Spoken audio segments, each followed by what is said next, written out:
Tak nampak pun korang. Duduklah tepi-tepi yang saya boleh nampak. Tak apa, saya tak tanya soalan pun. Jangan risau.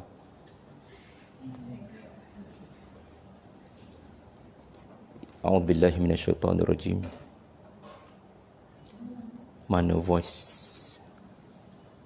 Bismillahirrahmanirrahim.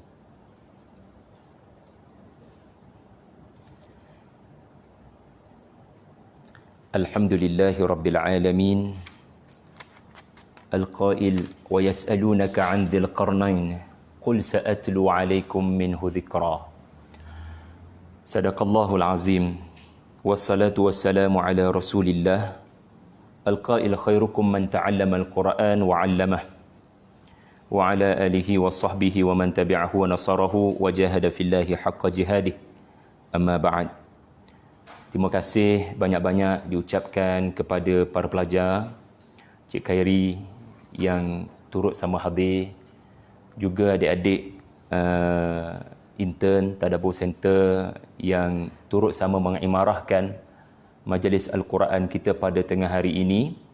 Dan seterusnya, terima kasih pada seluruh para penonton yang sudi melapangkan masa dan mudah-mudahan menjadi tetamu Allah dalam majlis Al-Quran di page Tadabbur Center. Semoga semua yang menonton diberikan Allah ilmu yang berharga daripada Al-Quran yang memandu kehidupan.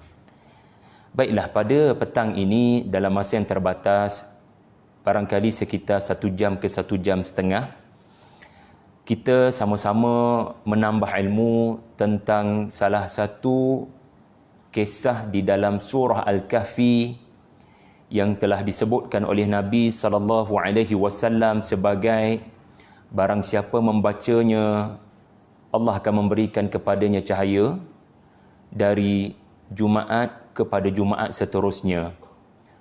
Dan Nabi SAW juga menyebut mereka yang memelihara 10 ayat yang pertama, Allah melindunginya, memeliharanya daripada fitnah Al-Masih Ad-Dajjal. Pada hari ini kita akan bersama-sama meningkatkan kefahaman kepada kisah yang terakhir di dalam suratul Kahfi. Kita sedia maklum di dalam suratul Kahfi ada 3 kisah. Kisah yang pertama, kisah pemuda Al-Kahfi. Dan kisah yang kedua, kisah Musa alaihi salam bertemu dengan hamba yang saleh, Khadar alaihi salam. Tengah-tengah antara kisah yang pertama dengan kisah yang kedua adalah perumpamaan. Dan juga difahamkan oleh beberapa ahli tafsir sebagai kisah yang kedua. Setengah menganggap ia perumpamaan, setengah menganggap ia kisah. Yang pasti adanya kisah atau perumpamaan tentang pemilik 2 kebun, antara kisah pemuda Al-Kahfi dengan kisah Musa bertemu dengan Khadar alaihi wassalam. Dan kita bersama dengan kisah yang terakhir di penghujung suratul Kahfi, yakni kisah Zulkarnain yang dinyatakan Allah Subhanahu wa taala dari ayat 83 hinggalah kepada ayat 98, dan setengah para ulama menganggap ayat 99 juga sebahagian ataupun kesinambungan rantaian rentetan daripada kisah Zulkarnain bersama dengan Ya'juj dan Ma'juj. Semua sedia maklum ya, apabila seminggu sekali kita membaca suratul Kahfi, khususnya yang membaca sampai habislah, tidak sekadar baca 10 ayat pertama kemudian terus lompat ke 10 ayat terakhir. Kalau mampu, bacalah daripada awal hingga ke akhir, kerana ada banyak pengajaran dan cahaya akan diperolehi, termasuk cahaya daripada kisah Zulkarnain yang Allah Subhanahu wa taala paparkan kepada kita. Ini adalah siri yang pertama ya daripada kupasan saya mengenai Zulkarnain. Saya berhasrat untuk menulis mengenai Zulkarnain dalam bentuk yang mudah difahami masyarakat serta mengetengahkan unsur-unsur tadabbur bersama dengannya tafsir. Sebagai contoh ya, dalam Al-Quran ada 405 kalimah faraid. Bukan faraid. Faraid itu harta pusaka dibahagikan. Tetapi maksud saya faraid, farid, unik. Dalam Al-Quran, Cik Khairi, ada 405 kalimah faraid. Ya, ini kajian yang pernah dilakukan Al-Asrar Al-Balaghiyah fil Faraid Al-Quraniyah. Ya, ustaz ni print. Sebab tak jumpa kitab. PDF je ada. Kita akan bertemu dengan daripada 400 kalimah itu, ada satu kalimah yang tidak berulang di dalam Al-Quran. Okey, 400 kalimah ni, Al-Quran kita sedia maklum ya, ada banyak kalimah. 6,200 ayat lebih. Dan ada 400 kalimah yang unik. Dipanggil kalimah-kalimah yatim piatu. Dia tak ada mustaqat, dia tidak berulang. Laisa tidak ada tikrar dan tidak ada mustaqat. Mustaqat tu beranak pinak. Ada 400 kalimah. Salah satu kalimah itu adalah radman. Radman. Dan apakah itu radman? Anda hanya akan tahu bila anda baca kisah Zulkarnain. Dan kita akan sampailah kepada hentian yang ketiga yang Zulkarnain alaihi salam telah pergi, kerana di situlah ada kisah tentang kalimah radman.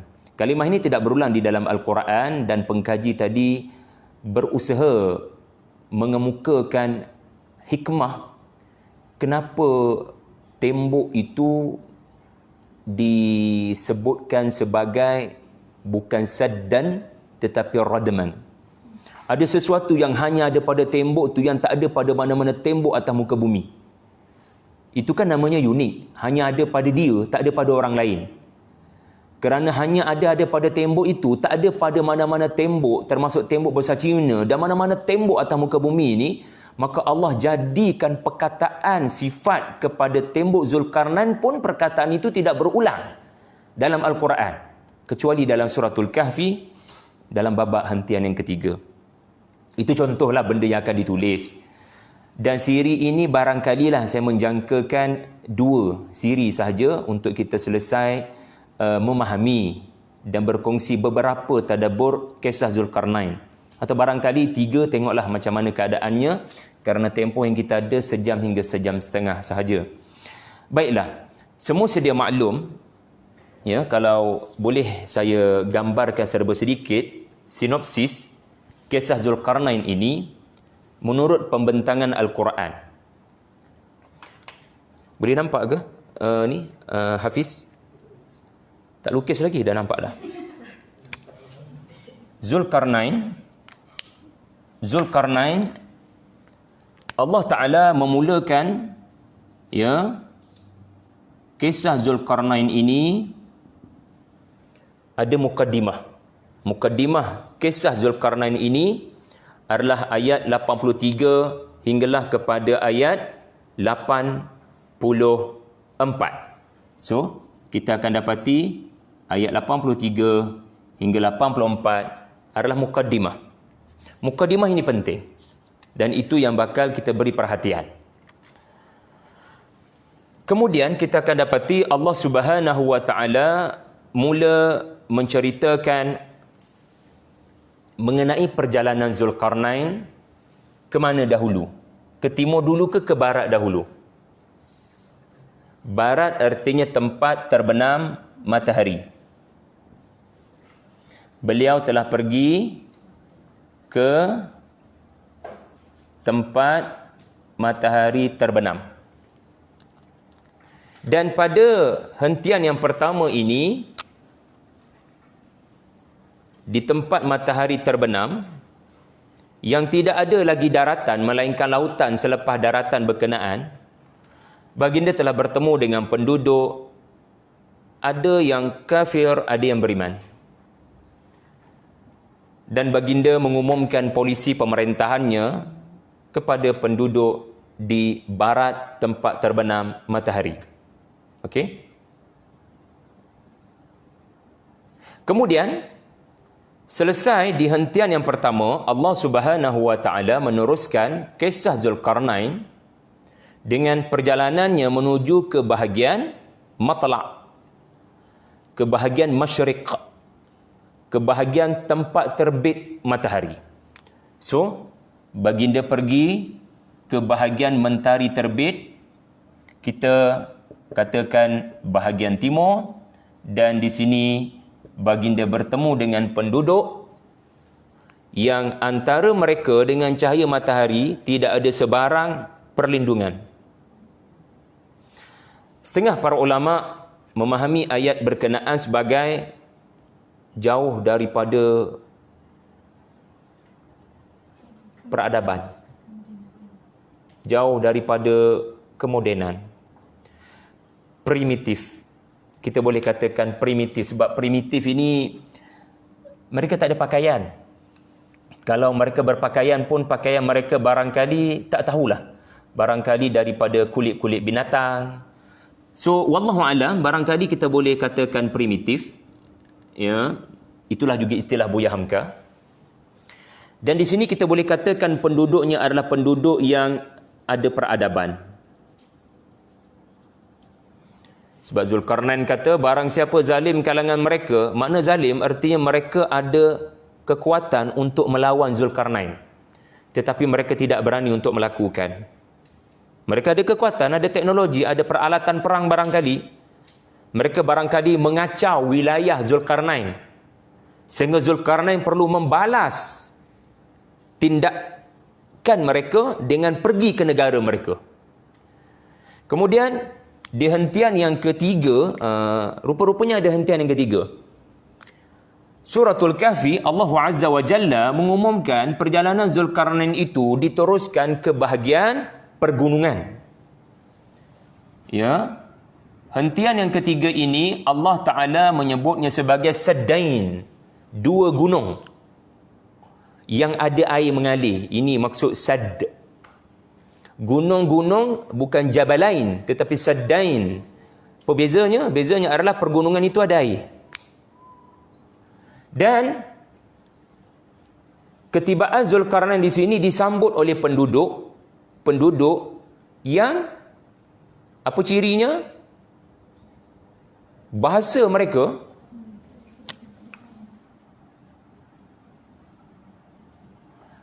mereka adalah bahasa yang rare. Tak ada orang bercakap dengan bahasa mereka. Barangkali mereka punya bahasa adalah bahasa yang tidak lagi digunakan oleh manusia pada hari ini. Manusia sudah sudah cipta pelbagai perkataan, tetapi mereka barangkali dengan bahasa klasik lama mereka. So masalah penduduk di sini yang jelas daripada Quran adalah mereka punya bahasa tidak boleh difahami, tetapi Allah Ta'ala mengizinkan Zulkarnain untuk berkomunikasi dengan mereka. Lalu Zulkarnain memahami penduduk ini mahu meminta bantuannya bagi membina apa?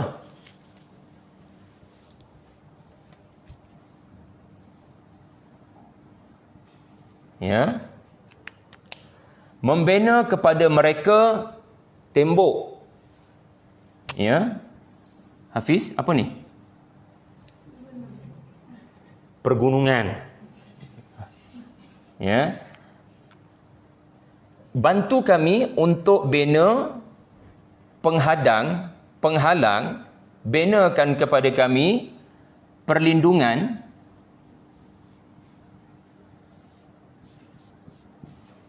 daripada militan ataupun pengganas Ya'juj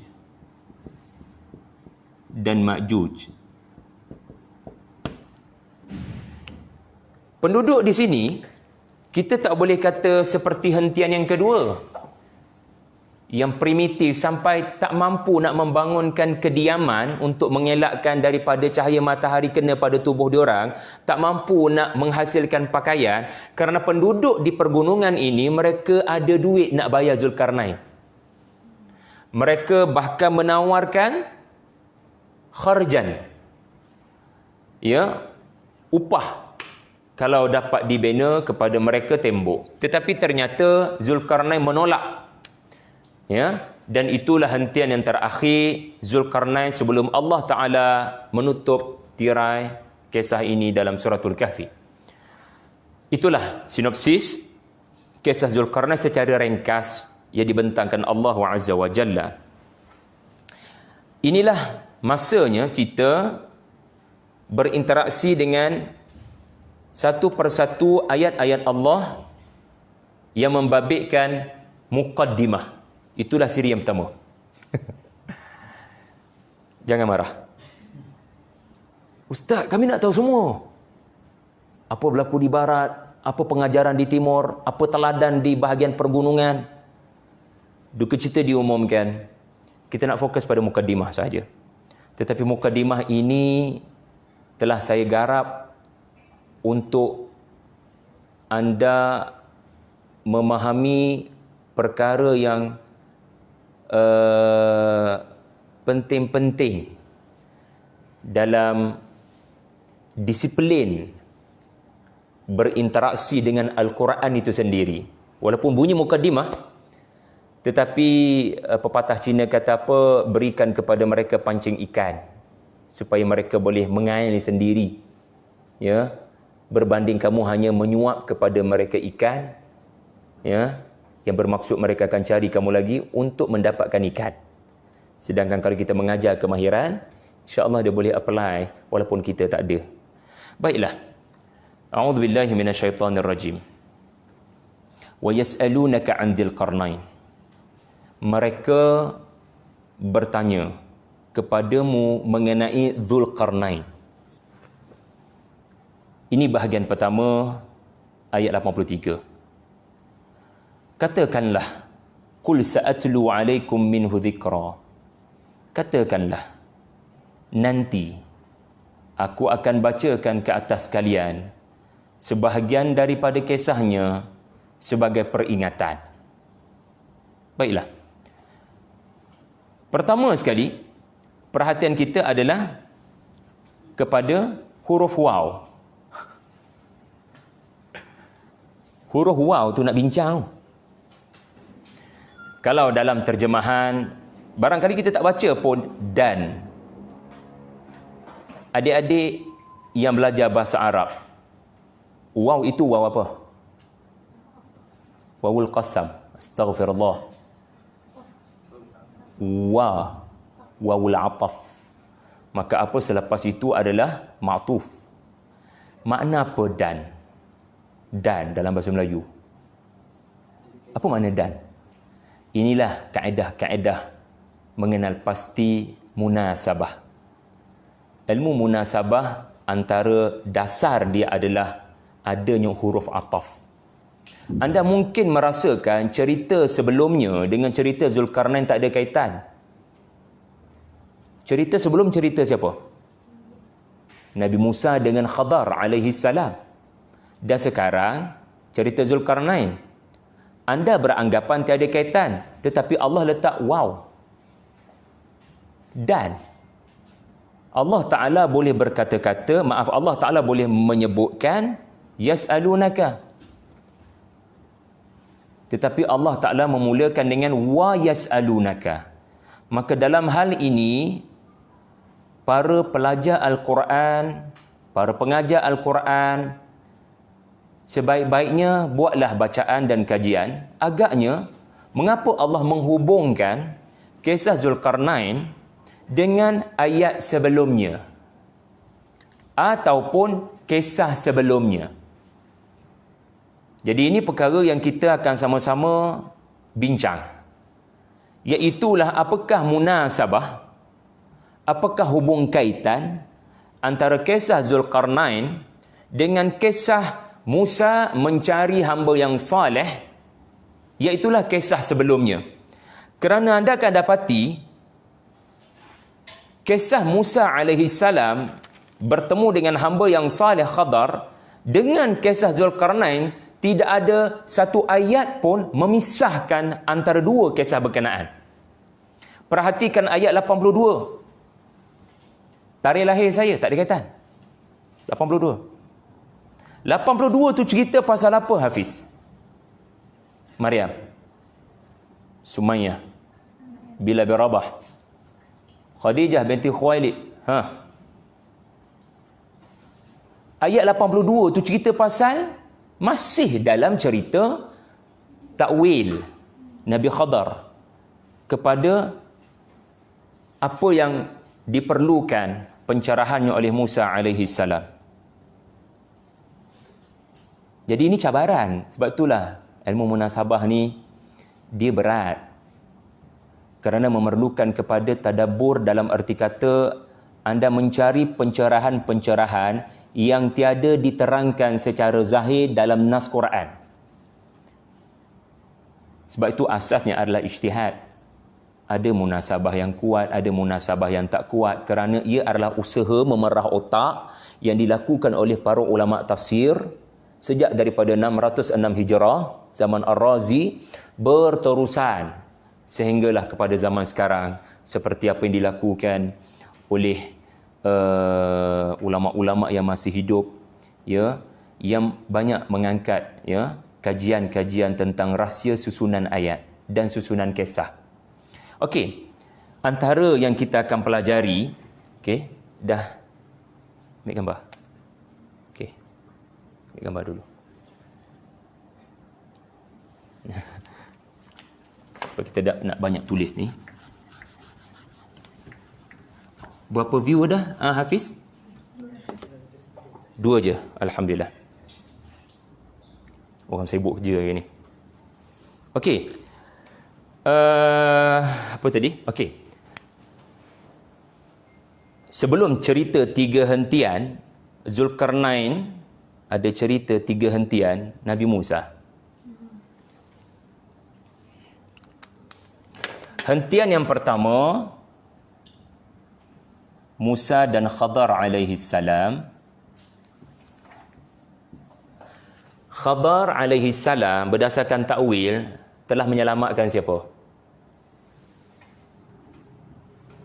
Nabi Khidir telah menyelamatkan pemilik perahu yang miskin. Ayat 79. Jumpa tak perkataan miskin? So, apakah rahmat Nabi Khidir? Rahmat Nabi Khidir, rahmat Allah menerusi Nabi Khidir adalah beliau telah menyelamatkan pemilik perahu daripada kehilangan perahunya, mata pencariannya. Apa yang Nabi Khidir buat? Bacalah. Di hentian yang kedua, Nabi Khidir telah menyelamatkan siapa pula? 2 ibu bapa, menyelamatkan ibu bapa dari kekufuran. Istilah Quran tughyanan wa kufra, kekufuran dan perkataan yang belum saya jumpa dalam kamus DBP lah, ketagutan. Kufur ni kufur lah, tetapi tagut ini anda mula melampau, memaksa, murtadkan mak ayah anda. Manakala di hentian yang ketiga, kita dapat lihat Khidir alaihi salam telah menyelamatkan 2, siapa 2 di situ? 2 orang anak yatim, 2 orang anak dari harta mereka dicorobohi. Cuba tengok.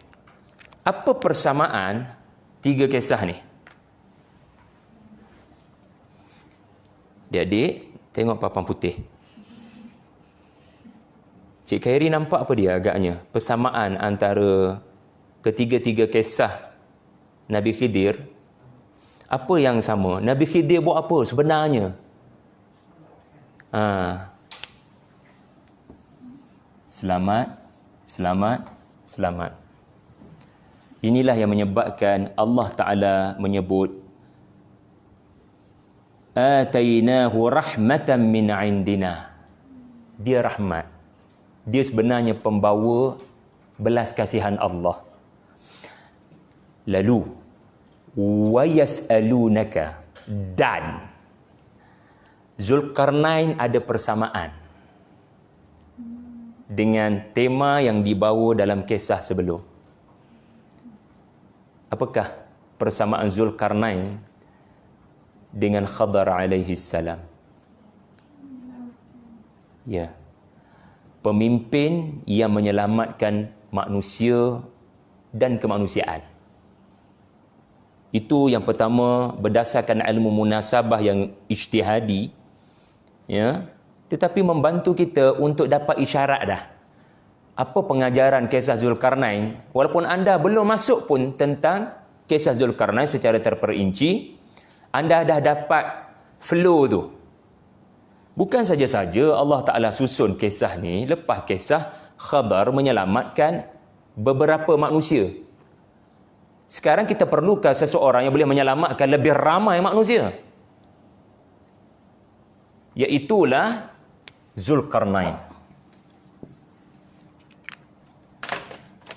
Dan kebetulan Zulkarnain juga Allah Ta'ala paparkan menjadi penyelamat di 3 destinasi. Di hentian yang pertama, polisi pemerintahan beliau adalah menyelamatkan manusia daripada bencana di akhirat. Iaitulah dakwah. Manakala di hentian yang kedua, polisi yang sama dengan hentian yang pertama berdasarkan perkataan kadzalik, nanti kita akan pergilah. Dan manakala jelas di hentian yang ketiga, baginda menyelamatkan penduduk berkenaan daripada bukan bencana spiritual sahaja, tetapi bencana fizikal. Yufsiduna fil ard, Ya'juj dan Ma'juj. Okey? Jadi, nampak ya? Ambil gambar. Patut guna flip chart tu, mudah sikit. Okey, alhamdulillah, Zulkarnain sebagai penyelamat. Zulkarnain sebagai pemimpin yang mukmin, adil, soleh dan menyelamatkan manusia dan kemanusiaan. Kita memerlukan kepada kisah ini. Wow, Al-Ataf juga mengajar kita kisah ini ada kaitan bukan sekadar dengan Khidir, dengan Musa. Tadi kita punya zoom kita adalah Khadar, Nabi Khidir. Tetapi jangan lupa, Musa ada di situ. Kenapa kena ada Musa di situ? Kenapa ada kisah Musa sebelum kisah Zulkarnain? Dan untuk makluman anda, kisah Musa bertemu dengan Khadar adalah kisah yang juga faraid, yang tak berulang dalam Quran. Hanya kat situ je anda jumpa. Anda tak akan jumpa kisah Musa belajar. Yang anda akan jumpa dalam Quran kisah Musa mengajar. Tiba-tiba dalam Al-Kahfi, Musa belajar. Anda rasa Musa sanggup musafir belajar walau ratusan kilometer pada usia yang barangkali sudah tua, 50, 60. Nak mengajar siapa sebenarnya? Ya, surah ni surah Makkiyah. Tetapi apa maksud Makkiyah? Kita belajar dalam ulumul Quran, sahabat TC. Semua kita sahabat TC. Kalau anda definisikan Makkiyah sebagai surah ni turun kat Mekah, dia kurang tepat. Definisi yang baik adalah surah sebelum hijrah. Dan sasarannya tidak terbatas hanya kepada penduduk Mekah. Sebab ada definisi Makkiyah, surah itu sasarannya penduduk Mekah, juga kurang tepat. Kerana ada surah Makkiyah, batu definisi yang diambil adalah sebelum hijrah, walaupun menyentuh Yahudi di Yathrib. Jadi anda dah boleh agak, kenapa kisah Musa seolah-olah menjadi muqaddimah? Walaupun kisah tu panjang, tetapi dia kena package sekali dengan kisah Zulkarnain. Agaknya kenapa? Kepada siapa disasarkan kisah Musa?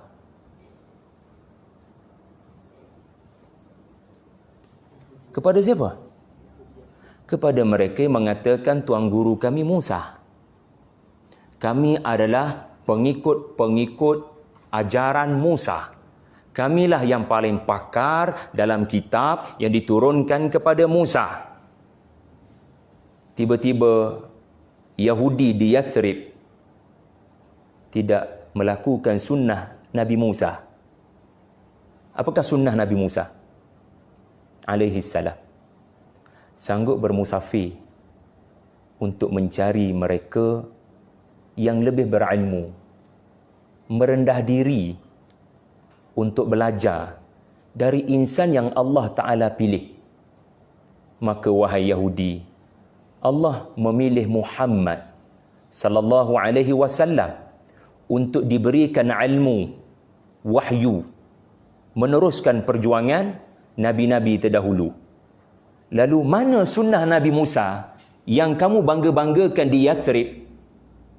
Bila kamu mendapat tahu lelaki yang bernama Muhammad sallallahu alaihi wasallam ada pengetahuan tentang apa yang terkandung dalam kitab Taurat kamu. Mana sunnah Nabi Musa? Kenapa kamu tak datang kepada dia? Musa sanggup cari hamba yang saleh. Allah Ta'ala beri ilmu. Kamu, kenapa tak sanggup bermusafir ratusan kilometer daripada Yathrib pergi ke Mekah? Kenapa tak sanggup melakukan ini semua? Sombong. Jadi, di sini kita belajar, ya, kita kena ingat kisah Musa tidak termasuk daripada 3 soalan orang-orang Quraisy kepada Nabi. Tahu kan? Orang-orang Quraisy tanya 3 soalan.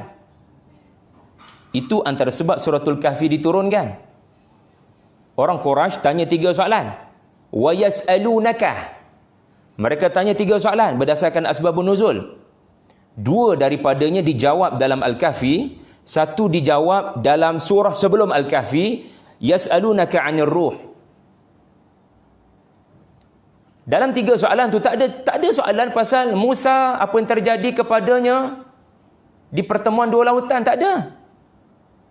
Tetapi Allah Ta'ala menurunkan kisah ni sebagai introduction barangkali. Wallahu alam apa istilah yang lebih baik. Kisah Musa dan Khadar sebagai mukaddimah kepada kisah yang kamu tanya wahai Quraisy, iaitulah Zulkarnain. Jadi rupa-rupanya kita belajar di sini, sebelum aku cerita pasal Zulkarnain kepada kamu orang-orang Quraisy dan kepada kamu juga wahai orang-orang Yahudi di Yathrib, satu benda yang perlu difahami adalah sombong selalu menghalang kebenaran masuk dalam hati. Sombong adalah penyakit yang tidak ada pada Musa alaihi salam. Dan sombong itu penyakit kalian. Maka sebab itu kisah Musa merendah diri, sanggup belajar ratusan kilometer dan sanggup bersabar. Walaupun kekadangnya hilang kesabarannya, tetapi dia follow daripada awal sampai hujung. Patuh dan hormat kepada yang lebih berilmu daripadanya. Kamu, mana sunnah tu? Boleh nampak tak adik-adik, tuan-puan sekalian? Alhamdulillah. Jadi nampak ya, huruf waw baru tu. Huruf waw. Kemudian kita beralih kepada huruf waw. Ya, kita beralih kepada isu seterusnya dalam huruf waw. Waw ini juga menyebabkan kita kena sambung kisah ni dengan entire qasas dalam surah ni. Maksudnya, kita kena faham kisah ni ada sebab menutup suratul Kahfi. Seumpama filem yang penutupnya adalah Zulkarnain. Saudara-saudari, suratul Kahfi bermula dengan kisah raja beriman ke tak beriman. Suratul Kahfi bermula dengan kisah pemuda Al-Kahfi yang ditindas, yang terancam, yang diburu oleh raja yang beriman ke tidak. Dan suratul Kahfi berakhir dengan kisah raja yang beriman. Boleh nampak dia punya timbal balas tu? Suratul Kahfi bermula dengan orang-orang beriman, ya, dilindungi oleh Allah daripada bahaya raja yang zalim. Penghujung suratul Kahfi, kisah Zulkarnain adalah paparan mengenai raja yang beriman menjadi sababan, menjadi asbab Allah memelihara penduduk di pergunungan daripada ancaman yang boleh mendatangi nyawa mereka. Lagi apa lagi yang anda boleh nampak? Ini yang penting. Letakkan posisi anda di tempat Nabi SAW di Mekah yang ditindas oleh raja-raja yang zalim ini, pemimpin-pemimpin Quraisy yang kafir. Bila Nabi baca kisah pemuda Al-Kahfi sampai kisah Zulkarnain, agaknya graf tu kekal atau naik.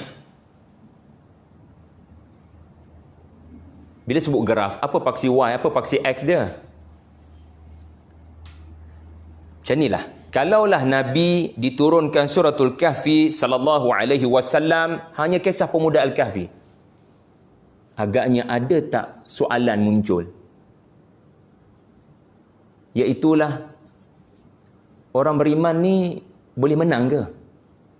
Kita diburu, kita ditindas, kita diperlukan untuk tunduk kepada kehendak raja yang kafir.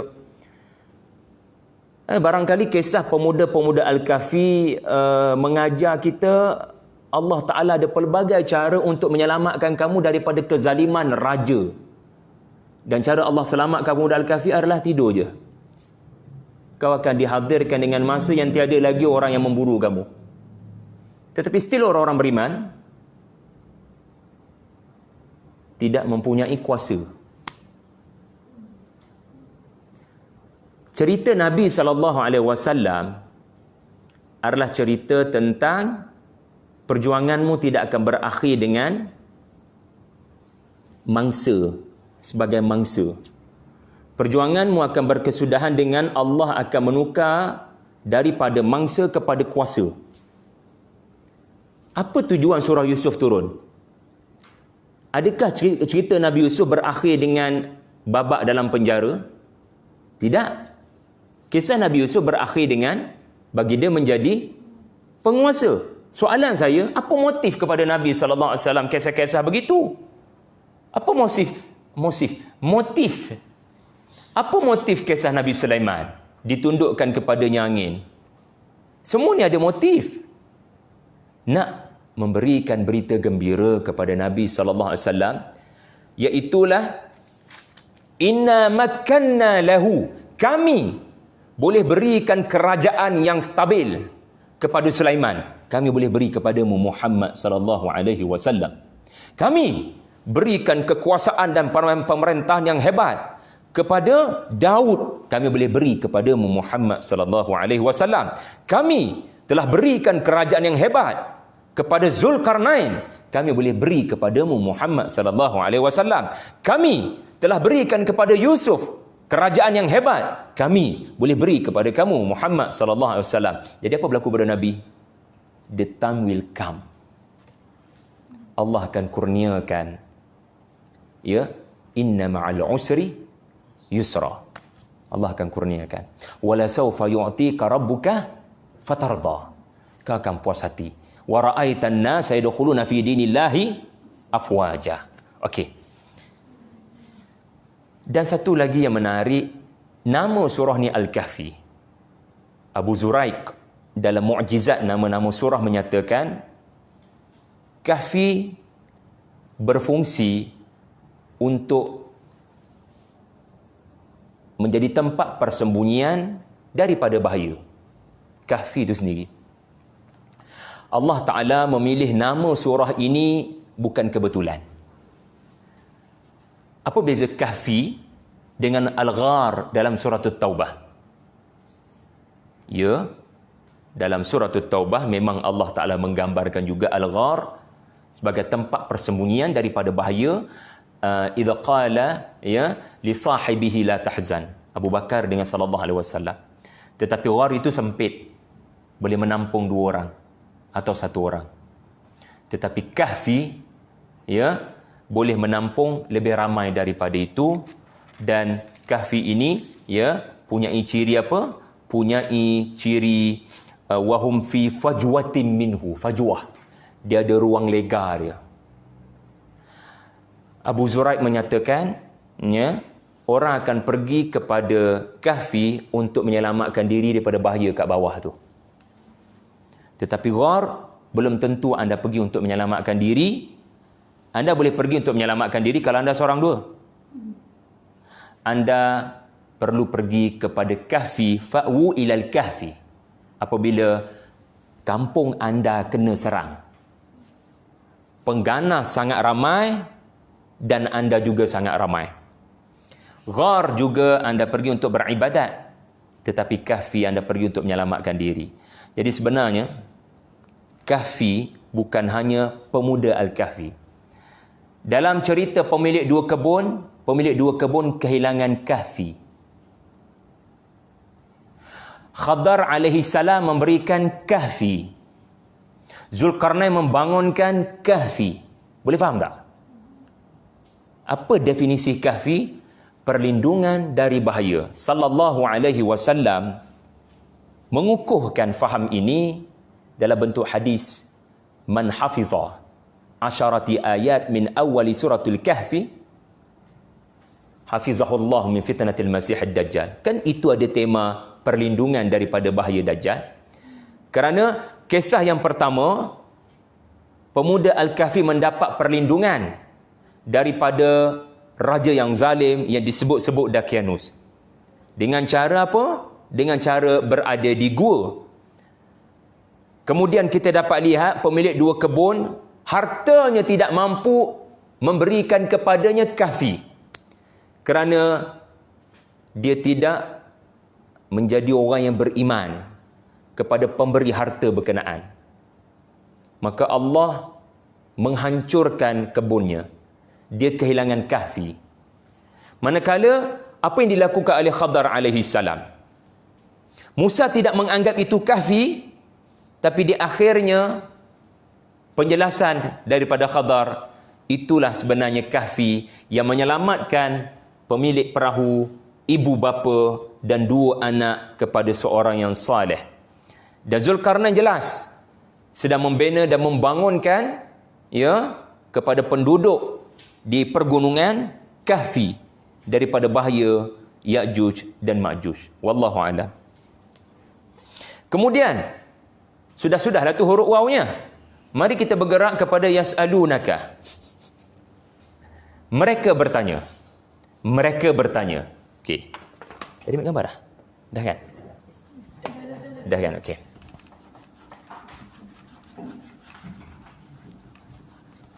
Mereka bertanya.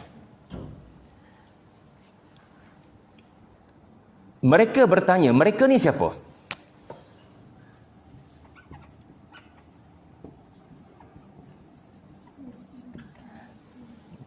Menariknya juga bila fi'il mudhari' ni, kita pun kadang tertanya-tanya. Kau tahu tak pasal Zulkarnain? Kajian selalu dilakukan dan perbezaan pandangan selalu terjadi. Perbezaan pandangan ni bagus dalam dunia akademik. Yang tak bagusnya bila berbalas dah bergaduh. Yang tu tak bagus. Tak apalah. Kita tak nak bergaduh. Mereka di sini adalah Quraisy. Okey. Untuk lebih terperinci, para penonton, saudara-saudari memang memerlukan kepada asbabun nuzul. Kalau kita merujuk kepada riwayat daripada Ibnu Abbas radhiyallahu anhu, beliau telah menceritakan 2 tokoh ini telah pergi kepada Yahudi di Madinah. Tokoh berkenaan adalah An-Nadhr bin Al-Harith.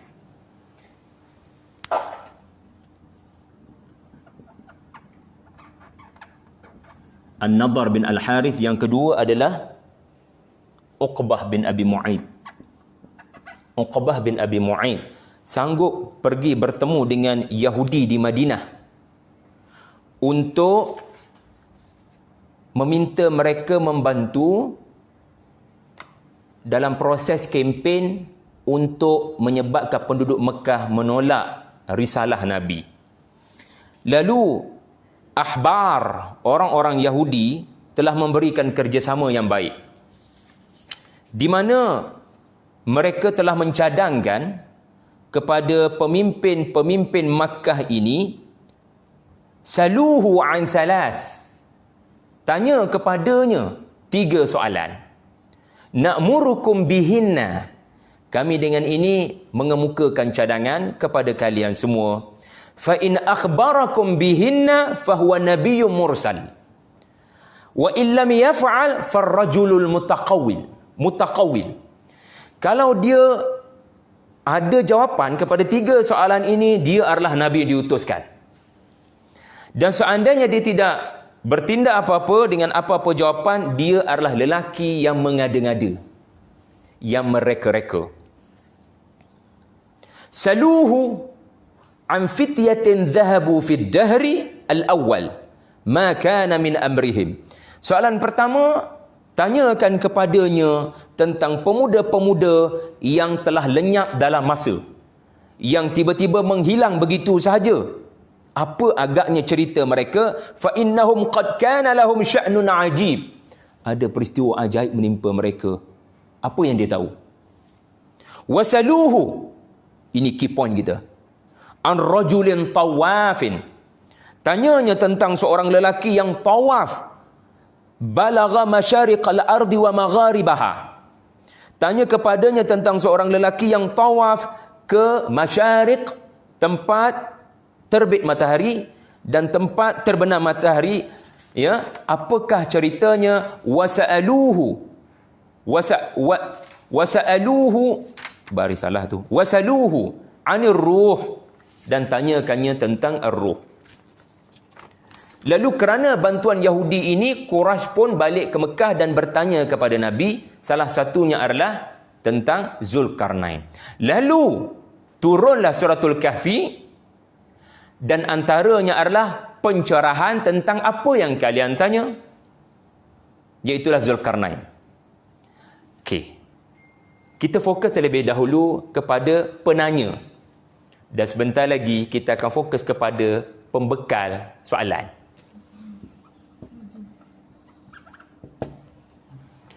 Cuba tengok cerita Zulkarnain yang saya sinopsiskan tadi. Bila dibacakan ke atas Quraisy, agaknya mereka ada terasa tak? Pedas. Memang pedas. Tahu pedas maksudnya? Nak kutuk aku lah tu. Nak kutuk kita orang lah tu. Nak kutuk pemimpin-pemimpin Mekah. Kat mana ada unsur kritikan? Expectation daripada pemimpin-pemimpin Mekah, barangkali informasi yang terperinci bagi membuktikan kenabianmu. So bila zaman Zulkarnain, siapa beliau ini, apa legasi beliau, tiba-tiba yang dipaparkan adalah apa yang saya sinopsiskan tadi. Saya nak tanya anda, dekat mana dalam kisah Zulkarnain ini yang menyebabkan adanya unsur kena atas batang hidung orang-orang Quraisy? Dekat mana?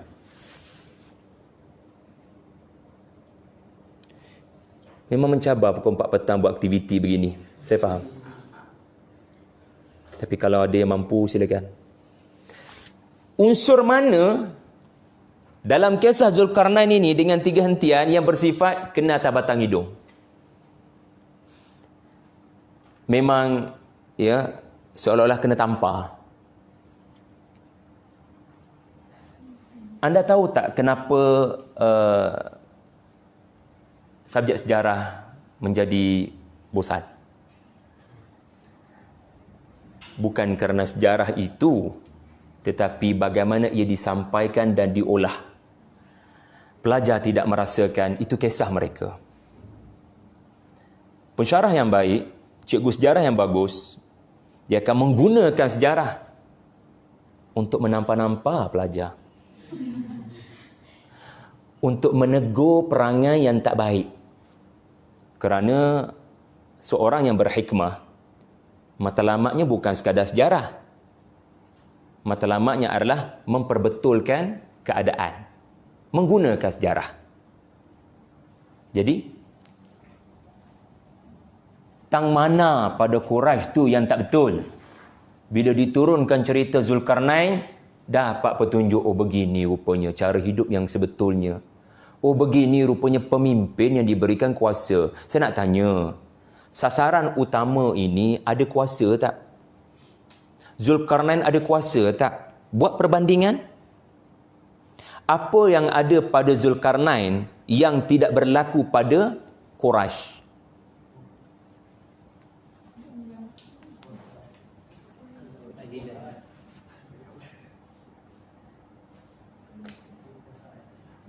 Apa yang ada pada Zulkarnain yang tak ada kepada Quraisy? Anda kata kekuasaan? Tidak. Quraisy ada kuasa di Mekah dan di tanah Arab dihormati. Zulkarnain ada kuasa. Tetapi apa yang membezakan? Keadilan dalam pemerintahan. Ara'aita alladhi yukadzibu bid-din fadhalika alladhi yad'u al-yatim wa la yahuddu 'ala ta'amil miskin. Kualiti Quraisy dalam surah Al-Ma'un, iaitulah mereka terkenal dengan sikap menindas. Zulkarnain adalah teguran untuk kamu memperbetulkan gaya hidup kamu. Kamu dapat kuasa, kenapa tak jadi macam Zulkarnain? Kuasa kamu besar mana sangat? Allah bagi sikit je pun dah jadi hilang pedoman. Zulkarnain diberikan timur barat pergunungan. Dia kekal berkata, hadza rahmatum min rabbi. Hampa? Dahlah tak sebut. Buat benda yang Zulkarnain tak pernah buat, menyembah berhala. Zulkarnain bukan begitu. So nampak So sekarang kita pergi kepada pembekal soalan. Yang ni penanya soalan, ni pembekal. Ini yang hebat pasal Quran, di mana cerita yang sama dia serve purpose kepada pelbagai pihak. Sekarang kita letakkan kisah Zulkarnain dalam konteks Yahudi. Tadi kita dah jawab sebenarnya. Bagaimana kisah Zulkarnain ini sebagai Yahudi? Apa tegurannya, apa tamparannya, kita dah belajar. Iaitulah sikap merendah diri Musa bukan sunnah Bani Israel di Yathrib. Tetapi ada lebih daripada tu. Ada benda yang lebih daripada tu saya nak kongsikan. Ya. Mana habis nota tadi? Kalau tadi kita belajar, kalau kita duduk di tempat Yahudi, kisah Zulkarnain ni kalau dia orang dengar, orang Quraisy viralkan di Facebook dia orang pun baca, Muhammad sallallahu alaihi wasallam berbicara tentang soalan kita. Kita tahu, expectation kita, dia tak tahu. Sekarang dia tahu. Macam mana dia tahu? Itu satu. Macam mana dia tahu? Dengan harapan, kau pergilah belajar. Dia lebih tahu daripada kamu. Seumpama Khidir kepada Musa. Yang kedua yang saya nak cetuskan di sini adalah,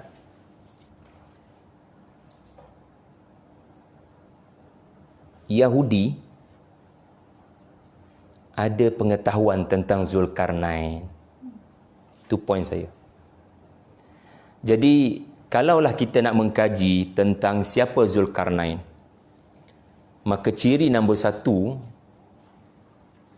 adalah siapa yang ciri-ciri penguasa yang hebat, menguasai timur dan barat dalam literasi orang-orang Yahudi. Mustahil mereka tanya soalan yang mereka tak tahu. Pasti mereka tanya soalan untuk tujuan mencabar, kita orang tahu, kau tahu apa? Maka dalam hal inilah saya ingin berkongsi pendapat yang dikemukakan oleh Dr. Salah Abdul Fattah Al-Khalidi dalam Ma'a Qasas As-Sabiqin. Juga pendapat itu selari dengan ulama-ulama sebelumnya dalam Tafhim Al-Quran, Abul A'la Maududi.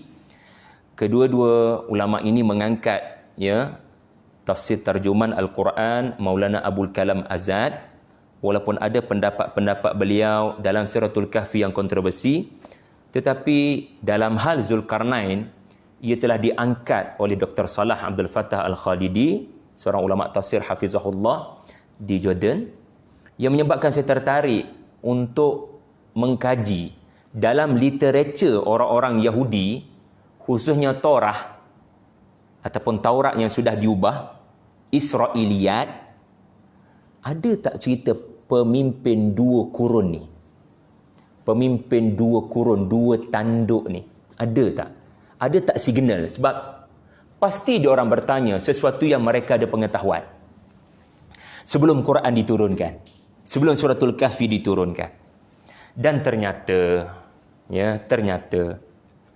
Maulana jumpa benda tu, Abul Kalam Azad. Juga Ustaz Nu'man pun menyebut kisah yang sama menurut pendapat beliau.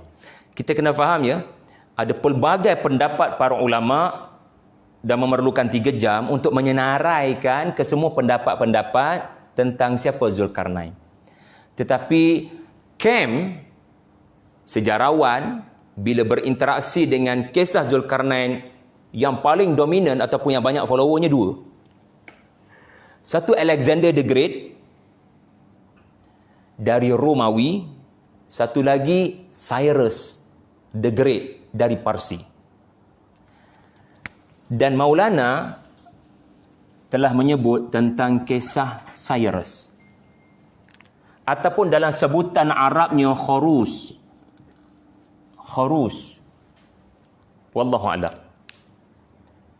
Dan beliau ini adalah 559 sebelum Nabi Isa lahir. Siapa beliau? Dalam Torah ataupun Taurat yang sudah diubah, ada yang benar, ada yang tidak benar. Prinsip kita dengan Israiliyat, dalam hal-hal yang tidak dijelaskan, kita tak tahu bertentangan ke tidak dengan Al-Quran. Kerana Quran memang mendiamkan Zulkarnain, maka prinsip kita tawakuf. Boleh jadi benar, boleh jadi tidak benar. Jadi apa yang saya akan kongsikan kepada anda, boleh jadi benar, boleh jadi tidak benar. Tetapi sikap kita kepada kajian adalah menghargai. So kita hormati pendapat yang menyebut Alexander adalah Zulkarnain. Tebal bukunya. Kita hormati. Tetapi itu tidak sepatutnya menghalang kita untuk menghargai satu lagi camp yang mengatakan beliau adalah Cyrus the Great. Sebab, inilah sebabnya. Dalam literasi orang-orang Yahudi, 3 nabi telah meramalkan kedatangannya. Nabi berkenaan bermula daripada Yeremiah. Profet Yeremiah. Yang kedua, Yesaya. Saya tak tahulah sebutan betul ke tidak. Sebenarnya salah seorang ni memang ada sebutan dalam kitab-kitab tafsir, Uzair ke, saya ingat Ilyas ke mana satu, saya pun lupa. Yeremiah, Yesaya, dan seorang lagi, ini yang paling terkini dan beliau menjadi tahanan dalam penjara Babil, Daniel. 3 nabi ini semasa orang-orang Yahudi ditahan berpuluh tahun dalam penjara negara Babil. Babil perkataan dalam Quran dalam ayat Harut dan Marut. Wama unzila 'alal malakaini bi Babil. So Allah sebut perkataan Babil, kajilah Babil ada tamadun apa. Allah sebut Mesir, kajilah. Allah jarang sebut tempat, tiba-tiba Allah Ta'ala sebut. Ini juga adalah fenomena faraid yang tidak berulang di dalam Quran, perkataan Babil. Ternyata Bani Israel yang Allah Ta'ala musnahkan Baitul Maqdis kerana mereka melanggar perintah Allah. Nebuchadnezzar telah menyerang mereka dan menjadikan mereka hamba abdi di negara Babil, Iraq. Dan semasa mereka dijajah, Nabi-Nabi ini memberikan berita gembira akan datang pemilik dua kurun. Dalam istilah dan nas bahasa mereka, iaitulah pemerintah Media dan Persia. Media dan Persia, perkataan media rupa-rupanya. Wallahu alam. Nabi Daniel siap bermimpi lagi. Bermimpi, tuan-tuan boleh baca sendiri, di mana nas-nas dalam kitab mereka menyebut two horns, dua tanduk tinggi. Dan wallahu alam, kalau kita Google lah Cyrus inilah, kalau kita Google lah, hari ni kita ada tuan guru Google. Semua benda boleh dapat kat situ. Ukiran mengenainya, ya, boleh memang nampaklah tanduk tu. Kan? Dua tanduk tu. Ini adalah lukisan ataupun ukiran yang merunjukkan Cyrus the Great ataupun Horus. Ya. Okeylah. Ketiga-tiga Nabi ini memang telah meramalkan berita gembira yang akan datang kepada Bani Israel. Di mana akan datang pemilik dua tanduk, di mana mahkotanya ada dua tanduk, wallahu alam, akan membebas dan memerdekakan Bani Israel daripada Babil, daripada penjajahan orang-orang Babil. Dan Cyrus, dalam rekod sejarah, antara jasa besar beliau adalah memerdekakan Yahudi di negara Babil. Dan apabila beliau diberitahu oleh orang-orang Yahudi di Babil, kamulah berita gembira yang kami sudah lama diberitahu, kamulah Mesiah, penyelamat kami. Itu menyebabkan Cyrus gembira, dia tak tahu menahu, dia berita gembira yang diramalkan, lalu dia rasa sangat terharu dan dia membangunkan the Temple of Solomon di Palestin. Haikal Sulaiman. Wallahu alam, itu cerita. Ya. Dan ada perbahasan panjang tentang agama beliau, iaitulah sejarah kata Zoroaster, tetapi beliau, yakni Maulana Kalam, cuba membangkitkan asal usul Zoroaster ini, dan di akhirnya beliau keluarkan kesimpulan keyakinan beliau berdasarkan faktor sejarah, Cyrus adalah Zulkarnain yang beriman berbanding Iskandar Alexander yang jelas seorang yang tidak beriman menurut sumber-sumber sejarah ketika berbicara tentang Alexander the Great. Ya, wallahu a'lam. Jadi itu sebab kita kaitkan dengan Yahudi. Okey, boleh? Okey, berapa minit lagi kita ada? Kita ada lagi 5 jam. Masya-Allah. Lagi 5 jam. Kul sa'atlu alaikum minhu dhikra. Ya Allah, Allah Ta'ala jadikan dalam satu ayat adanya keseimbangan. Tahu maksudnya? Kalaulah ayat ini hanya wa yas'alunaka 'an dzil qarnain, kul sa'atlu alaikum, katakan ayat itu setakat tu, dia tak ada keseimbangan. Kesempurnaan ayat Allah adalah apabila Allah mengakhiri ayat tentang persoalan yang melahirkan kajian dengan penegasan sebahagian yang berfaedah kepada kamu. Bulatkan perkataan minhu. Maknanya, aku akan bacakan kepada kalian, aku akan bacakan ke atas kalian sebahagian sahaja. Ini bermakna, kalau anda kaji, semua informasi kajian anda belum tentu semuanya berfaedah. Ketebalan kajian anda, ketebalan buku anda tidak bermaksud ia menandakan kebenaran. Al-Quran punya pendekatan, kata Said Qutb, ya, menarik. Dah diterjemahkan. Ini disebut oleh Abu Hasan Ali An-Nadwi, ya. This is a style of narration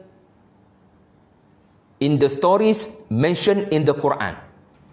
Pendekatan kisah-kisah Quran ini, dia punya style dia punya kebiasaannya adalah sedikit tetapi ada faedah. Kerana banyak belum tentu berfaedah dan boleh beramal. Biarlah kualiti penghayatan bukan kuantiti perincian. Maka menjadilah kebanyakan kisah-kisah Al-Quran tidak menyebut who, when, where. Berlaku tak pada kisah Zulkarnain? Who? Kita tak diberitahu. Berlaku tak when? Kita tidak diberitahu. Ya. Sahih Bukhari mengeluarkan Ya'juj Ma'juj selepas kisah Nabi Ibrahim. Kerana ijtihad Imam Bukhari, Zulkarnain ada kaitan muasir sezaman dengan Nabi Ibrahim. Pendapat. Tetapi di akhirnya, ya, yang penting Allah Ta'ala sebut. Walaupun sedikit. Lagi apa lagi yang tak ada dalam kisah Zulkarnain? Where? Juga tidak diketahui. Ya, Allah tak sebut Caucasus, pergunungan Caucasus. Jadi kita tak tahu hentian yang ketiga tu di mana, kan? Okey. Tengok apa yang disebut lagi oleh Syed Qutb. For its aim is not to historicize the events, but to draw out the moral and lesson of the history, of the story. The purpose can very often be achieved without determining, betul lah dia punya tajwid dah. Mariam, jangan gelak ya. Determining betul lah? Betul. Without determining the location and chronology of the event mentioned in the Quran. Bunyi Kelantan ya bahasa Inggeris ya. Bunyi Kelantan. The purpose can very often be achieved without determining. Itu bunyi Kelantan. Tujuan Quran telah menyebabkan kisah-kisah itu tidak memutuskan lokasi dan kronologi. Selamat datang ke alam kisah-kisah Quran. Pendekatan begitu kelihatan ketara. Ini mengajar kita apa? Banyak ilmu belum tentu banyak faedah. Orang yang banyak ilmu belum tentu bagi faedah. Sebab tu ada unsur seterusnya selepas ilman. Bahkan unsur itu didahulukan. Walamma balagha ashuddahu atainahu hukman wa ilman. Dengan hukmalah seseorang akan menyusun atur apa yang diperlukan masyarakat berbanding apa yang saya tahu. Saya boleh bagi tahu apa yang saya tahu, tetapi di akhirnya masyarakat hanya perlukan apa yang mereka perlukan, bukan apa yang semua kau tahu. Jadi kita boleh kaji, tetapi Allah Ta'ala mengajar, aku ceritakan yang sedikit, sudah memadai, supaya kau boleh ambil zikra. Maknanya apa yang Allah Ta'ala paparkan, walaupun tidak setebal 200-300 muka surat, sebab hanya membabitkan satu muka surat lebih saja tentang Zulkarnain, itu sudah memadai untuk kalian bertanya soalan, aku ada tak sikap Zulkarnain? Dia memperingatkan zikra. Antara maknanya adalah memperingatkan kamu tentang kamu ada tak sikap Zulkarnain. Okey, dalam bahasa mudah tuan-tuan, sikap Zulkarnain adalah di mana anda berada, anda beri manfaat pada manusia. Kalau susah dan complicated sangat cerita Zulkarnain ni, cukuplah kita pegang 4.5 kita balik. Jadilah orang yang di mana kita berada, kehadiran kita memberikan manfaat pada orang lain. Orang dapat rasa kesulitan mereka dapat dikurangkan dengan adanya kita. Janganlah dengan adanya kita menambah kesulitannya. Itu dia zikra, tuan-tuan. Okey? Dan ayat 83 juga, minhu, sebahagian saja. Kenapa Allah kata sebahagian? Allah declare sebahagian saja. Dia nak mengajar kita jangan terlalu tenggelam dalam mengkaji sejarah Zulkarnain. Fokus pada sebahagian asalkan memberikan faedah. Kerana apa? Kerana kebanyakan seseorang bila masuk dalam wilayah sejarah, boleh diuji oleh Allah dengan satu sikap di mana dia tidak lagi berkata wallahu a'lam. Dia terlalu yakin apa yang dia temui adalah kebenaran. Sedangkan hukum asal cerita sejarah adalah ghaibiyat, sam'iyat. Dia benda yang kita tak ada pada masa tu. Melainkan tuan-puan boleh memusing masa dan kita tak akan mampu melakukan begitu. Okey? Prinsip penting bila berinteraksi dengan kisah-kisah sejarah yang dikaji untuk menjawab wayas'alunaka, persoalan adalah ayat 22, ayat 26. Ini prinsip penting bila kita mengkaji perincian-perincian yang Quran tak sebut. Bila kita nak mengkaji benda-benda yang Quran tak sebut, kita memang kena kaji. Ini pun hikmah Quran tak sebut supaya kamu kaji. Kamu jadi sejarawan Muslim yang mengkaji kerana Allah tak sebut. Dah kalau Allah Ta'ala sebut, semuanya malaslah kita. Sebab Allah Ta'ala dah sebut. Kerana Allah Ta'ala tak sebut, lalu berlaku perbezaan pandangan dalam dunia akademik yang menyebabkan, alamak, saya kena top up kajian saya kena cari dengan lebih lanjut lagi, barangkali ada metodologi yang tak kena kat mana-mana ni. Maka dia mencari dan mencari dan mencari. Lalu lahirlah sejarawan Muslim. Dan tidak sedikit ahli tafsir menjadi sejarawan kerana Quran mendiamkan sesuatu. Tetapi ni saya kata ayat ini keseimbangan. Allah Ta'ala peringatkan kita, ya, agar fokus utama, prioriti utama adalah sedikit pun tak apa, asalkan memberi faedah. Yang terperinci itu simpan dulu dalam poketmu, dalam kajianmu. Saya pun memang dipesan begitulah oleh SV. Tajuk ustaz ni besar dan ustaz kelihatan sangat semangat untuk mengkaji. Dan boleh berlaku 300 muka surat, tesis master ustaz. Nasihat saya, 100 cukup. Simpan kajian tu dalam buku lepas Viva. Sebab tak semuanya berfaedah untuk Viva. Untuk lulus tak semuanya diperlukan. Batasan kajian diperlukan. Jadi Allah bataskan kita. Jadi antara cara nak membataskan sikap, ya, kajian kajilah, tapi sikap kita kena ada batas. Iaitulah saya sebut ayat berapa tadi? Batu kena baca daripada awal. Ayat 22 mengajar kita apa? Ayat 22. Qur Rabbi a'lam. Prinsip tu kena ada. Rabbi a'lam. Prinsip ayat 26. Ayat 22, maafkan saya. Prinsip ayat 26. Qulillahu a'lam. Prinsip itu kena ada. Maknanya, kalau anda kaji, anda mendapati Alexander the Great, jangan lupa kata Rabbi a'lam. Allah lebih tahu apa yang sebenar. Anda kaji, anda dapati kajiannya adalah Cyrus the Great. Anda sangat meyakini Cyrus the Great. Tetapi anda jangan lupa kata Rabbi a'lam. Allahu a'lam. Orang tak sebut menandakan dia telah terpedaya dengan ilmunya. Maka kenalah kisah Musa dan Khadar, di mana Musa AS diuji dengan ilmunya. Tafsirannya adalah ini tidak sepatutnya dilakukan olehmu. Allah tegur menerusi Khadar, kaifa tasbir innaka lan tastati' ma'iyya sabra. So adab pengkaji sejarah adalah dia kena bersabar. Dalam arti kata mengiktiraf ada yang lebih tahu, bukan dia, Allah. Maka nisbahkan, kreditkan pada Allah setiap kali dia bercakap tentang peristiwa di masa lampau. Okeylah, kita sudah berada di penghujung, di mana ayat-ayat yang keseterusnya, yang mana saya rasa pengajarannya kita ambil dengan mudah. Bukan ambil mudah, ya, ambil dengan mudah. Bismillahirrahmanirrahim. Inna makkanna lahu fil ard wa atainahu min kulli syai'in sababa.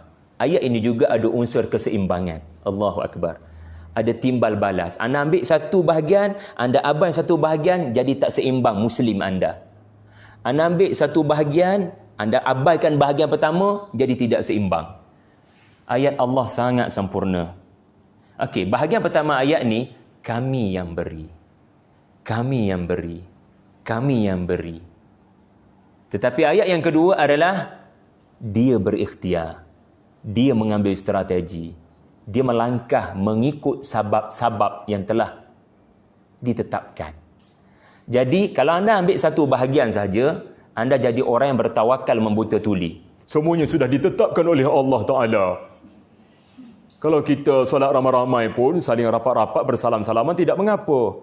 Sebab kalau Allah takdirkan tak kena COVID, tak kena COVID. Dia tidak mengambil sababan.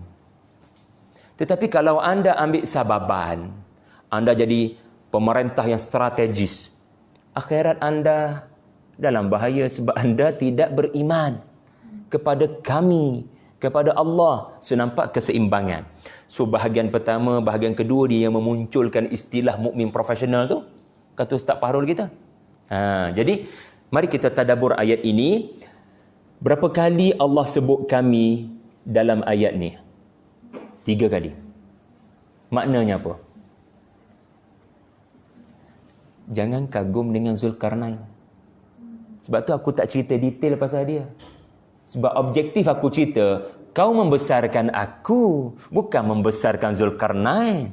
Ini juga hikmah. Allah tidak perincikan kisah Zulkarnain. Kerana kenapa mahu dikagumi tokoh yang sudah pergi, sedangkan yang maha hidup, kau tidak merasakan kewujudannya.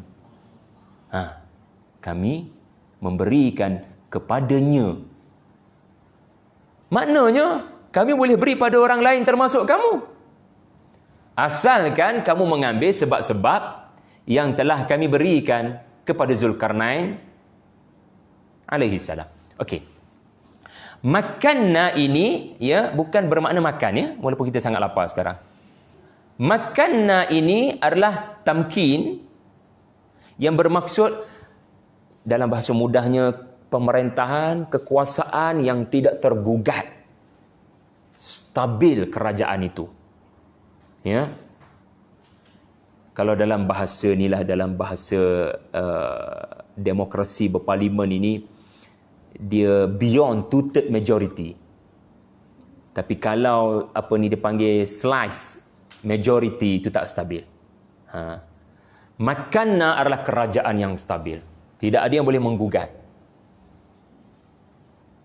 Kalau dalam bahasa Inggerisnya, saya jumpa istilahnya, unchallenged superpower with unlimited technology. Itu Zulkarnain. Jangan gelak ya pada bahasa Inggeris saya. Alhamdulillah. I'm trying. Unchallenged superpower with unlimited technology. Teknologi itu duduk pada sababan. Wa atainahu min kulli syai'in sababa. Anda rasa kenapa Allah Ta'ala sebut Zulkarnain mengambil sebab-sebab? Okey, sababan ini dalam bahasa ia bermaksud tali, habal. Tali ni dia membantu anda untuk sampai kepada destinasi. Tali ya untuk membantu anda sampai kepada maqasid, destinasi. Jadi nak katanya Zulkarnain, Allah Ta'ala telah memberikan kepadanya sebab-sebab untuk kerajaannya stabil dan dia follow sebab-sebab tu. Dan ini jadi satu ayat. Dia follow. Apa maksud sebab-sebab di sini? Okey, kita buat cara mudah dulu and then kita buat cara susah. Cara mudah begini tuan-tuan. Dia panggil sunnatullah. Cuba anda tanya atau anda kaji 100 orang yang berjaya dalam bisnes. Katakan Hafiz, Mariam, Najwa, Hanisa. Tugasan internship anda adalah mengkaji 100 orang yang berjaya dalam bisnes hari ini. Ya pasti anda menemui tokoh yang berbeza-beza dari pelbagai negara dengan pelbagai nama, dengan pelbagai warna kulit. Tetapi ada benda yang sama. Agak-agaknya lah apa dia. Ini dipanggil hipotesis. 100 orang, anda tak kaji pun lagi. Tetapi katakan anda kaji. Anda pasti akan menemui 100 orang ni dia ada satu skrip yang sama. Sebab tu dia berjaya dalam bisnes. Agak-agak je. Apa dia? Selalu minum air masak.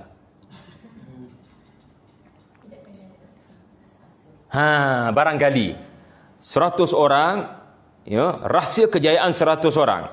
Chapter number 1, never give up. Itulah sebab Zulkarnain diberikan Allah pemerintahan, never give up. Sunnatullah. Semua orang berjaya melalui langkah-langkah tersebut. Okey, apa lagi dalam senarai anda barangkali? Anda tak perlu buat kajian tu pun. Dah ramai orang kaji pun. Ya, tentang rahsia pemerintahan, pemerintah yang lama memerintah contohnya. Kita akan dapati ada persamaan. Skrip tu ada yang sama. Contohnya adalah seorang yang disenangi oleh rakyat jelata. Kerana bila dia bercakap dengan bahasa yang merakyat. bahasanya menunjukkan dia faham masalah rakyat. Adakah dalam kualiti tersebut menyebabkan dia tak lama memerintah? Kerana dia disenangi, maka itu sababan. Itu tali yang menyebabkan dia sampai kepada tamkin. Fiqh at-tamkin. Itu satu. Cara mudah nak faham. Sababan. Allah Ta'ala tidak perincikan sababan. Sebab Allah nak kita kaji. Agaknya kan, apa yang menyebabkan peradaban dahulu naik dan apa yang menyebabkan peradaban itu turun. Cuba Sumayyah kaji apa yang menyebabkan Abbasiyah tumbang. Cuba Sumayyah kaji apa yang menyebabkan Uthmaniyah tumbang. Cuba kaji Umayyah tumbang. Mesti ada skrip yang sama. Tahu apa dia? Antaranya adalah pengkhianatan daripada dalam.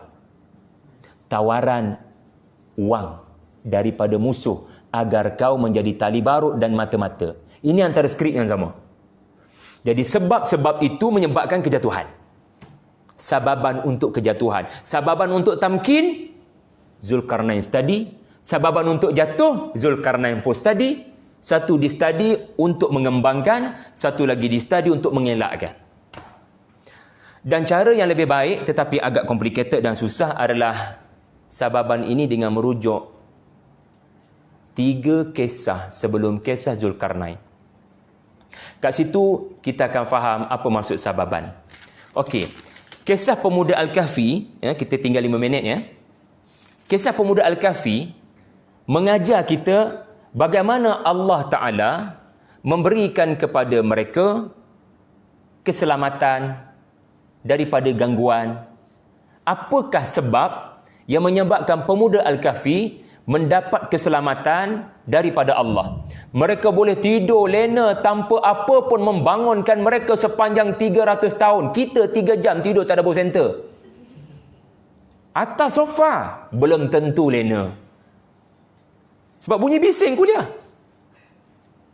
300 tahun tidur dalam gua without Das Abdul punya bantal. Acana tu. Dan bila bangun, kita tidur sehari je rasanya ni.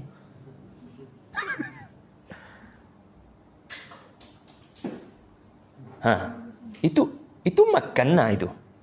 Itu satu bentuk kestabilan. Allah Ta'ala sebut mirfaqa, kelembutan. Anda jawab, apa sebab Allah beri kepada pemuda Al-Kahfi keselamatan? Untuk jawab soalan, Allah selamatkan kerajaan Zulkarnain daripada tali barut, daripada musuh-musuhnya. Allah beri kemuliaan pada pemuda Al-Kahfi, Allah beri kemuliaan pada Zulkarnain. Pertama kita belajar, dia banyak berdoa. Pemuda Al-Kahfi berdoa, maka Zulkarnain berdoa, Rabbana atina min ladunka rahmah, doa pemuda Al-Kahfi. Dan Zulkarnain barangkali ada doa-doa seperti itu, dia selalu berdoa. Apa lagi? Sebab-sebab itu. Sebab-sebabnya adalah mereka yang menyebabkan Allah menyelamatkan mereka juga adalah mereka memilih untuk mengutamakan iman. Iman bagi mereka adalah segala-galanya berbanding tubuh mereka. Iman mereka lebih diutamakan daripada keluarga mereka. Mereka tu fitiah. Anda faham apa itu fitiah? Mereka ada parent, tahu tak? Itu masuk fitiah. Diorang ada parent, itu masuk fitiah. Diorang ada masa depan, itu masuk fitiah. PT-PTN dengan fitiah tidak boleh dipisahkan. Betul, anda boleh bayar masa depan ataupun mak ayah yang dah bayar. Orang ada mak ayah. Mak ayah sebut sepatah boleh terus terpengaruh. Orang ada masa depan. Tiba-tiba dia letak ke tepi macam tu je. Demi Rabbuna Rabbus samawati wal ard. Sebab itulah pada Zulkarnain dia mengutamakan iman penduduk dan rakyat jelata. Hentian pertama kita akan belajar benda tu. Maka Allah mengekalkan kerajaannya. Apa tadi kita sebut dalam bahasa Kelantan, unchallenged superpower with unlimited technologies. Okey, kita tengok pula kisah yang kedua. Ini bukan sebab-sebab kemuliaan, ini sebab-sebab kehinaan. Zulkarnain study benda ni. Apa yang menyebabkan empire yang kaya raya musnah sekelip mata? Belajar daripada pemilik 2 kebun. Pemilik 2 empire belajar daripada pemilik 2 kebun. Apa kesilapan pemilik 2 kebun? Apa kesilapan pemilik 2 kebun? Sombong, bongkak, ya, dan dia tak sebut Masya Allah setiap kali masuk ke dalam kebun. Jadi antara sebab-sebab Zulkarnain diberikan Allah makanna adalah dia menyebut Masya Allah bila masuk ke dalam istana, bila melihat bala tentera yang ramai, Masya Allah, Allah Ta'ala yang bagi. Masya Allah, la quwata illa billah, ayat 39. Jadi ini sebab-sebab. Mari kita tengok kisah yang ketiga pula. Apa sebab-sebab Allah Ta'ala beri, ya, kepada, ya, 3 lokasi tadi keselamatan? Kerana mereka dihadirkan oleh seseorang yang punyai apa dia?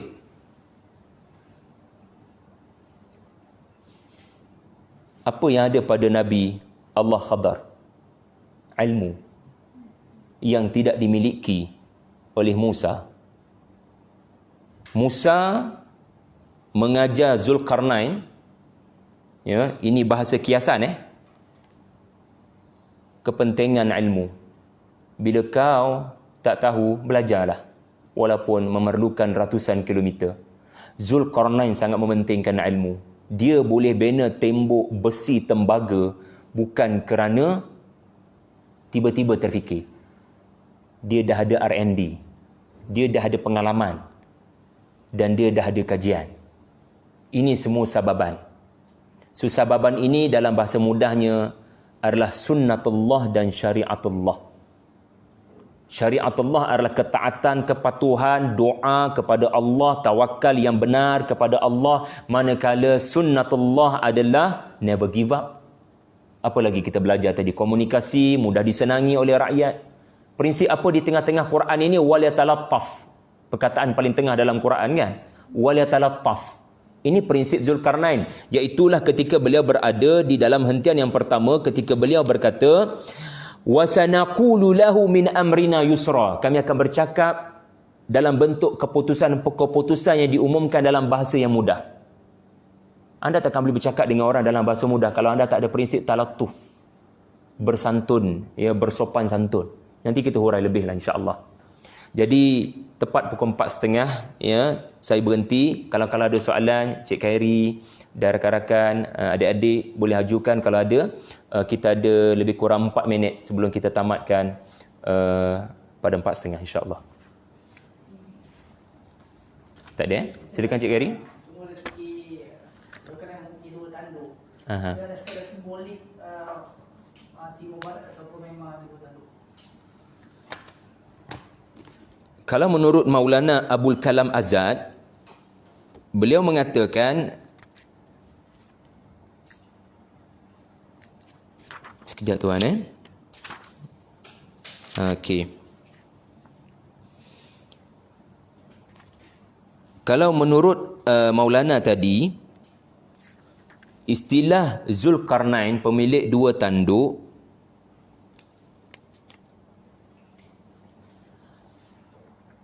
pada awalnya disangka gelaran itu diberikan oleh orang-orang Yahudi kepada Zulkarnain kerana jasanya membebas dan memerdekakan mereka daripada pemerintah Babil selepas beliau menyatukan 2 empire, Parsi dan Media, Persia dan Media. Kita tengok balik Prince of Persia tu. Media dan Persia. So, mahkotanya memang ada 2 tanduk. 2 tanduk tu. Kerana jasanya adalah menyatukan 2 negara besar ini, Parsia dan Media. Dan selepas penyatuan itu, beliau membebaskan Yahudi di Babil. So, gelaran itu adalah dengan track record beliau daripada Yahudi. Tetapi kajian pada 1838, this research put an end to all speculation on this subject. Iaitulah, it was actually the title by which the people of that 2 kingdoms hail Cyrus. Gelaran itu bukan datang daripada Yahudi. Gelaran itu datang daripada penduduk 2 kota tu. 2 kota Media dan Persia. Mereka yang beri. So, wallahu alam, kalau berdasarkan kajian ini, maka 2 tanduk tu mahkota kerana jasa menyatukan 2 empire. Soalan cepu mas. dua empire, dan memang Zulkarnain pergi ke timur dan barat. Kenapa dia pergi ke utara pula? Sebab ada yang kalau ketepikan historical punya ni, apatah lagi Israiliyat, maka tidak sedikit para ulama yang bersikap objektif di mana Zulkarnain dua kurun, dua tanduk kerana dia telah menyatukan masyarikil ardi wa magharibiha bawah satu pemerintahan Islam. Dan semangat exchanging, pertukaran peradaban. Sebab tu dia pergi barat dulu. Nak mengajar kita, nak membangunkan timur, memerlukan ilmu daripada barat tu. Dia pergi barat dulu. Dia menegakkan Islam di sana. Negara yang ada peradaban. Dan apa yang kalian boleh bantu kepada penduduk yang telanjang ni? Macam mana nak bangunkan diorang ni? So, kehebatan daripada barat digunakan untuk membangunkan timur, kelebihan timur digunakan untuk membangunkan barat, sinergi antara dua peradaban ini. Tetapi soalan, kenapa naik ke atas? Jawapannya akan datanglah, kita akan bincangkan insya-Allah pada bulan depan. Insya-Allah, mudah-mudahan. Okey? Cik Hari boleh? Wallahu a'lam. Ada lagi? Terima kasih pada yang menonton di Tadabbur Center. Saya minta maaf tak dapat nak tengok soalan-soalan anda.